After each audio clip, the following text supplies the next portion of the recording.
Bom dia, pessoal. Hoje nós vamos dar continuidade, certo? À nossa aula de material de construção. Para quem está chegando agora, essas são as aulas remotas do curso Técnico em Edificações para a Escola Estadual Professor Antônio Dantas. Então, pessoal, hoje nós vamos ver os nossos dois últimos ensaios, certo? Que dessa continuidade de ensaios que a gente vem falando sobre os agregados miúdos, tá bom? Então, vamos lá. Deixa eu só colocar aqui setinha para a gente começar. Então,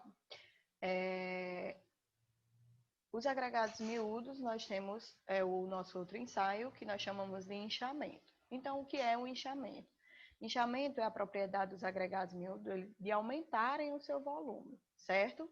Então, é quando eles recebem uma quantidade de água, né? Uma certa quantidade de água, e essa quantidade de água faz com que ele aumente o seu volume, tá bom? Então, a superfície do agregado ele fica úmida e automaticamente ele incha, então ele muda de tamanho, né? Então, qual é o procedimento segundo a norma 6467 para a realização desse ensaio? Fazemos a secagem na estufa a 110 graus Celsius, pesamos 500 gramas desse material, né, do agregado miúdo, e colocamos em uma bandeja de alumínio, certo? De uma dimensão de 1 por 1. Ou, se não tiver a bandeja, você coloca numa lona impermeável e assim a gente determina a massa unitária, pelo ensaio de massa unitária, certo? Então, lembre-se que tem ensaios que a gente precisa voltar para realizar também dentro de outros ensaios, e ensaios por dentro de ensaios, tá bom? Então, quando a gente vai adicionando água nesse solo que passou pela estufa, né? Então, a gente tem que obter algum certo teor, alguma porcentagem desse solo. Então, esses seguintes valores que fiquem próximos de quê? Esses teores. Entre 0,5%, entre 1%, 2%, 3%. Isso é o grau de umidade, de inchamento que está dentro do material, certo? Então, a gente precisa determinar, certo? Essa questão dos teores, pessoal. Esses dois pontos aí é do outro ensaio que eu esqueci de apagar, certo? Então, como é que a gente faz nessa determinação? A gente precisa, certo? Ter a massa inicial e a massa final, né? E a gente precisa dividir pela massa final menos a massa da cápsula, tá bom? No ensaio de inchamento. Então, para ter o teor de umidade, a gente precisa calcular o coeficiente de inchamento, né? E como é que a gente calcula o coeficiente de inchamento? A gente calcula pelo volume, né, do agregado em porcentagem, certo? Que ele é dado em decímetros cúbicos, dividido pelo volume do agregado seco na estufa. Lembra que a gente colocou na estufa o agregado seco? No caso, isso é o coeficiente de inchamento. Então, quando eu pego o volume do agregado em porcentagem, né, que foi aquele que a gente fez quando a gente espalhou o solo lá na lona ou na placa de alumínio, né, a gente conseguiu uma porcentagem e dividiu pelo o volume do agregado quando eu sequei ele na estufa, também é dado em decímetro cúbico. Então, nós temos aí o quê? Um coeficiente de inchamento, que ele é igual a quem? A massa unitária do agregado seco em estufa, que a gente tem que calcular, certo? Dividido pela massa unitária do agregado, que foi aquele que a gente espalhou na nossa lona, certo? Vezes 100 mais o teor de umidade dividido por 100. Fica bem complicado de vocês entenderem assim na teoria, porque esses ensaios e essas fórmulas nós costumamos usar muito em laboratório. E quando a gente usa em laboratório, pessoal, a gente segue todo um roteiro. E nesse roteiro tem essas fórmulas, tem quais são os ensaios que a gente tem que fazer para obter essa massa unitária, esse volume em porcentagem, certo? Então, não é necessário que vocês aprendam e decorem essas fórmulas, porque são ensaios que a gente tem que fazer na prática, né? Então, quando se vai em laboratório, a gente, antes de ir para o laboratório, a gente imprime aquele roteirozinho bem legal e as determinadas fases que a gente vai realizar dentro do laboratório. Então, nessas fases, cada fase a gente tem qual a fórmula que a gente vai usar, qual o ensaio que vai fazer, qual o procedimento que a gente vai fazer, tá certo? Então, não é necessário que vocês precisem estar aprendendo e decorando essas fórmulas, não. É só para vocês saberem o procedimento, como é que a gente vai proceder em relação a cada ensaio que a gente está estudando, tá bom? Então, quando a gente fala do inchamento, a gente tem um gráfico, né? E nesse gráfico, eu até trouxe para vocês verem como é que fica o final, certo? Na primeira, né, na letrinha A, a gente tem que traçar a reta da tangente, né? A curva paralela ao eixo das unidades. Então, deixa eu pegar a canetinha aqui para mim mostrar a vocês aqui. Ó, por exemplo, pessoal. Aqui a gente traçou, né, a nossa reta tangente, né, ao quê? A curva paralela ao eixo, não é isso? Então a gente tem essa tangente aqui, ó, tá vendo que é uma tangente? Ela passou aqui, ó, tangenciando a curva, certo? Aí ele traçou a corda, né? Essa corda B aqui, ó, bem retinho que eu coloquei, né? Traça a corda e une o quê? Une a origem ao ponto de tangência, que é aqui, certo? E traça novamente outra tangente, né? A curva paralela a esta corda, né? Ó, colocou outra tangente aqui, ó. E paralela à corda que ele traçou primeiramente, tá bom? Então, a abscissa, né, corresponde o quê? Ao ponto de intersecção, né, das duas tangentes. Então, aonde é o ponto de intersecção? Aqui, ó. Então, meu coeficiente de inchamento deu quanto, ó? 1,5, pessoal, certo? Então, eu obtive esses resultados dessa curva aqui quando eu fiz o quê? Quando eu fiz o meu ensaio de inchamento, que eu fiz aquela formulazinha, VH sobre VO, eu obtive essa curva. Então, depois que eu obtive essa curva, eu vou traçar uma tangente, certo? Que corresponde ao meu inchamento. Depois eu traço uma corda da minha origem até o ponto lá de intersecção com o meu inchamento e depois eu traço outra tangente, né, paralelo à minha corda. E a intersecção, certo? E a intersecção do meu inchamento com essa minha outra corda será o quê? O meu coeficiente de inchamento, que no caso aqui, ó, que a umidade crítica deu 1,5, certo? Então, é só para vocês verem como é que finaliza o nosso ensaio de inchamento. Agora, pessoal, nós temos aqui o nosso ensaio de granulometria. Para nós que fazemos parte da construção civil, é um dos ensaios principais, né? Porque ele determina a proporção relativa em porcentagem dos diferentes tamanhos dos grãos que constituem o agregado, pessoal. Então, a composição granulométrica ela tem grande influência nas propriedades das argamassas e concretos, porque a gente tem que saber qual é a granulometria do nosso agregado que a gente vai utilizar no nosso concreto. Porque se a gente usar um agregado maior, com a granulometria maior do que o que a norma pede, às vezes causa muita patologia, né, na concretagem. Então, a gente precisa saber realmente qual é a granulometria do nosso agregado miúdo que a gente vai utilizar. Quando eu falo na realização de concreto, principalmente, pessoal, a questão das britas, né? Que são um dos materiais que, se você não souber utilizar, pode causar vários problemas na hora da concretagem, principalmente se você não souber a questão da dimensão e tudo, tá bom? Então, como é que a gente faz a questão da granulometria? A principal, né, essa questão da secar na estufa, é mais para tirar a umidade do solo, né? Então, Primeiramente, a gente precisa montar o nosso grupo de peneiras, né? Tanto tendo a tampa como o fundo, certo, pessoal?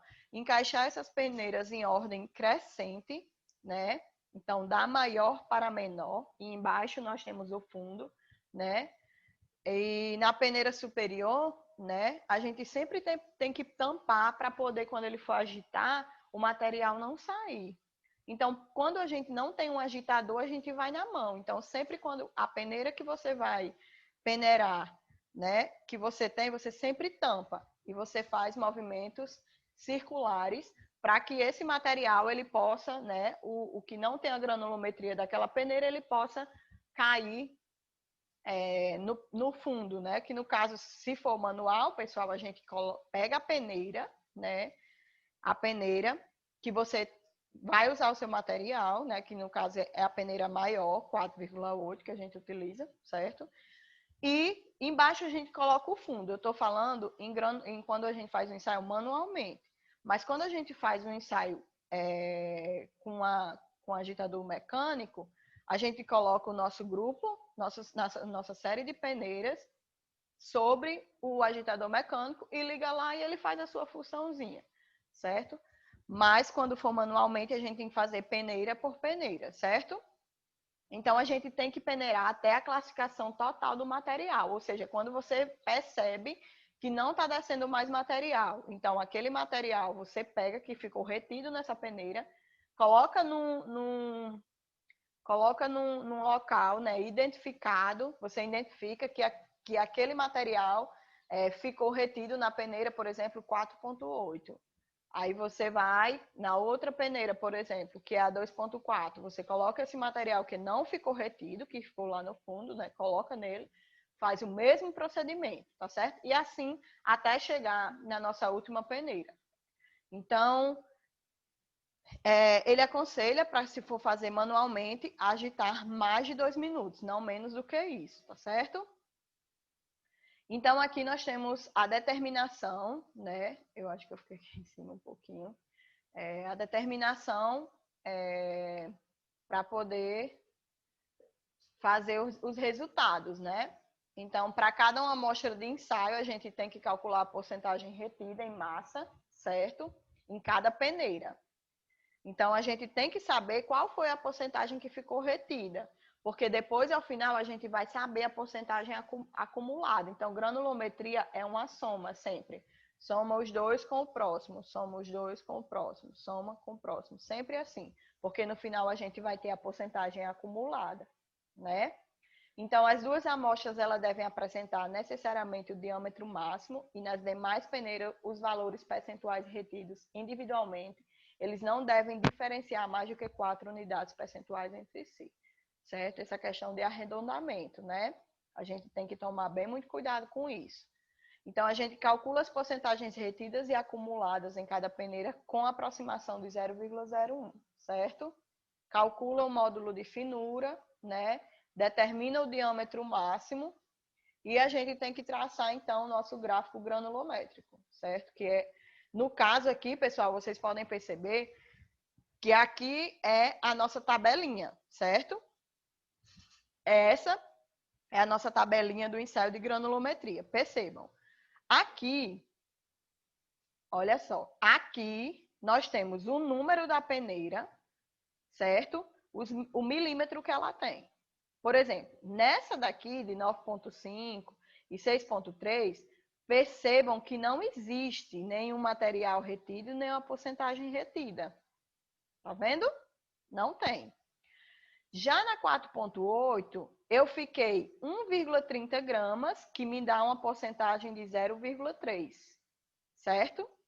0,13 em cima de que valor? Do valor que ele recolheu, certo? Pode ter sido 50 gramas, 100 gramas. Então, eu tenho que saber porque eu tenho que fazer a porcentagem em cima daquele valor total. Então, o que é que eu faço?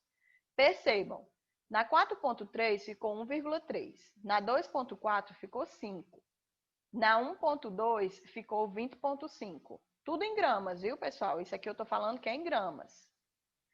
Aí ele deu a minha porcentagem retida, que você somando essas porcentagens, pessoal, ela tem que dar quanto? 100%.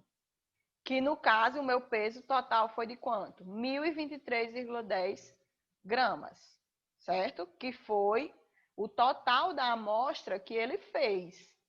Já na segunda determinação, ele fez o quê? 1.080 gramas, certo? E aqui ele me deu a porcentagem retida. Aí aqui, qual é a porcentagem média? 0,11. Como é que a gente faz a média, pessoal? A gente soma os dois e divide por 2. Se fosse 3, a gente pegava os 3 e dividia por 3. Então, essa é a média, tá bom? Então, a gente pega a porcentagem retida do 1 mais a porcentagem retida do 2 e divide por 2. Aí nós vamos ter a média, né? E qual a porcentagem acumulada? Olha só, pessoal, acumulada. Eu tenho 0,11, somei com 0,45 e me deu quanto?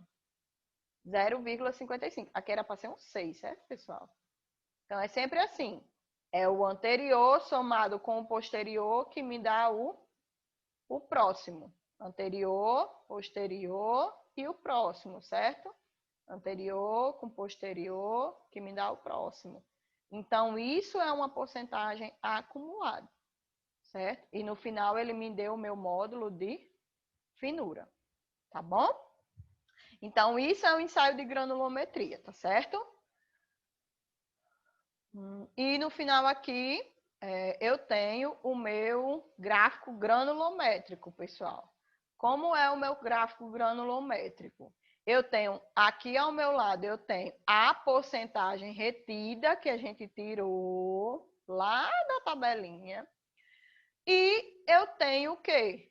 Aqui a minha porcentagem que passou, tá certo? Então, o que acontece? Eu sei que vai de 100% retido a 0%, né? Então, aqui eu vou demarcando, certo? O que ficou retido pela porcentagem e o que passou, certo?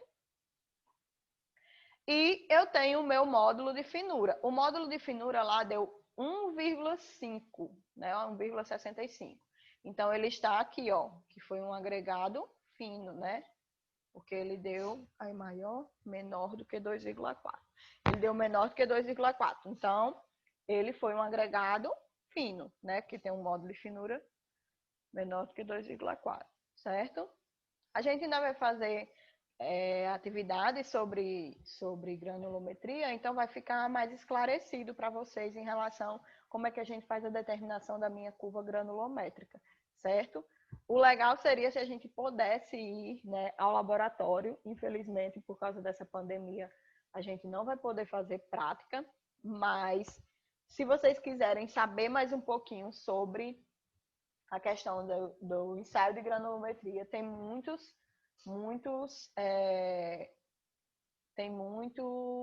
agora não digo, vídeos na internet que mostram para vocês, certo? Sobre o ensaio de granulometria. Então, pessoal, é isso, essa aula. Nós terminamos hoje os nossos ensaios de granulometria, certo? E próxima aula a gente vai falar sobre os nossos aglomerantes, tá bom? Então, tchau, até a próxima aula.